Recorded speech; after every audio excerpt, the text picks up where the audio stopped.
Ya pemirsa, kami ajak Anda bergabung dengan konferensi pers dari Kejaksaan Agung Republik Indonesia yang akan menyampaikan perkembangan kasus dugaan korupsi pemberitaan fasilitas kredit kepada PT Sritek.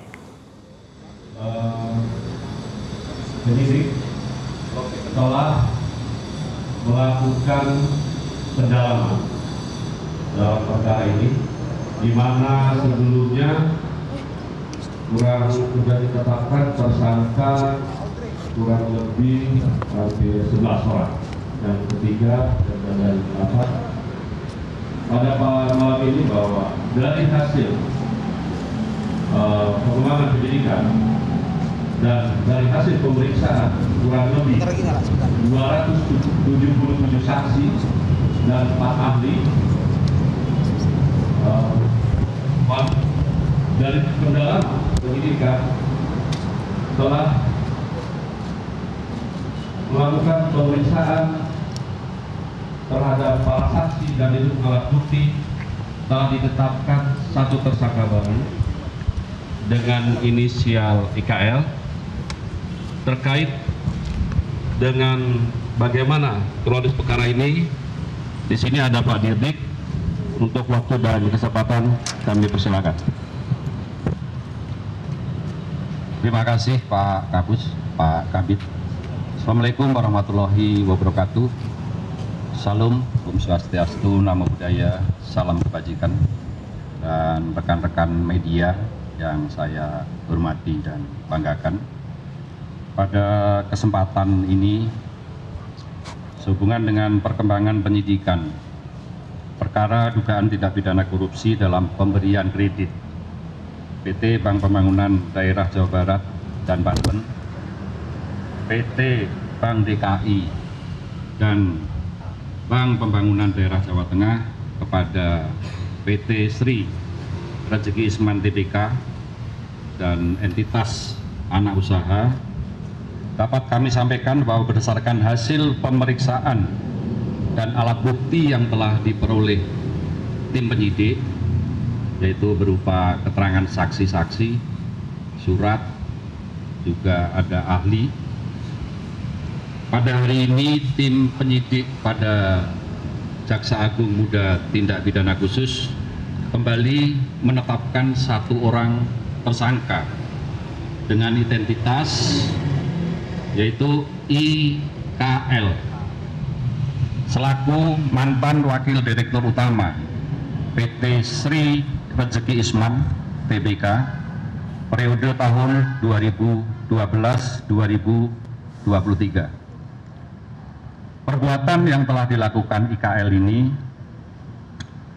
yaitu yang pertama, menandatangani surat permohonan kredit modal kerja dan investasi atas nama PT Sri Rejeki Isman Tbk kepada Bank Jateng pada tahun 2019 yang sudah dikondisikan agar pengajuan kredit modal kerja atau KMK dan investasi bisa diputus oleh Direktur Utama Bank Jateng.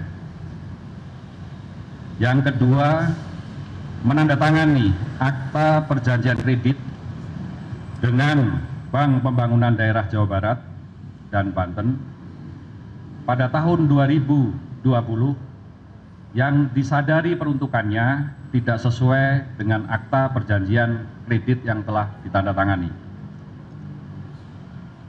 Yang ketiga, menandatangani beberapa surat permohonan pencairan atau penarikan kredit ke Bank BJB pada tahun 2020 dengan melampirkan bukti invoice atau faktur yang diduga fiktif.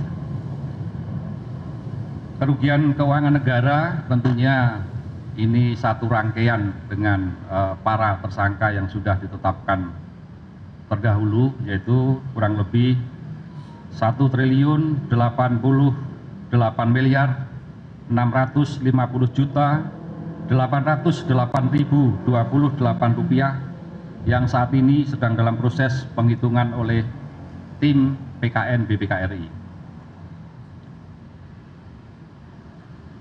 Pasal yang disangkakan kepada tersangka IKL yaitu pasal 2 ayat 1 atau pasal 3 yunto pasal 18 Undang-Undang Nomor 31 Tahun 1999 sebagaimana diubah dengan Undang-Undang Nomor 20 Tahun 2001 tentang perubahan atas Undang-Undang RI Nomor 31 Tahun 1999 tentang pemberantasan tindak pidana korupsi yunto pasal 55 ayat 1 ke 1 KUHP.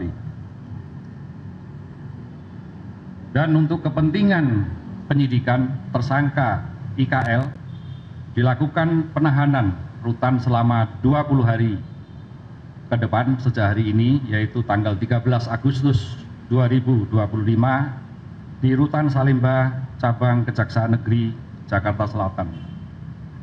Demikian, saya akhiri. Wassalamualaikum warahmatullahi wabarakatuh. Waalaikumsalam. Ya, demikian rekan-rekan yang tadi disampaikan oleh Pak Dirdik, saya rasa sudah cukup jelas. Cukup? Ya. Ya pemirsa, baru saja kita dengarkan konferensi pers dari Kejaksaan Agung terkait perkembangan kasus korupsi PT Sritek, yaitu pembelian fasilitas kredit kepada PT Sritek.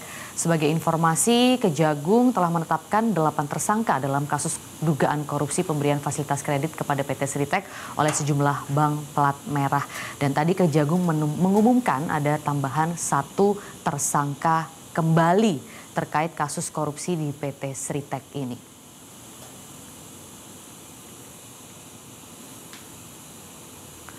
Dan pemirsa informasi Download Metro TV Extend sekarang.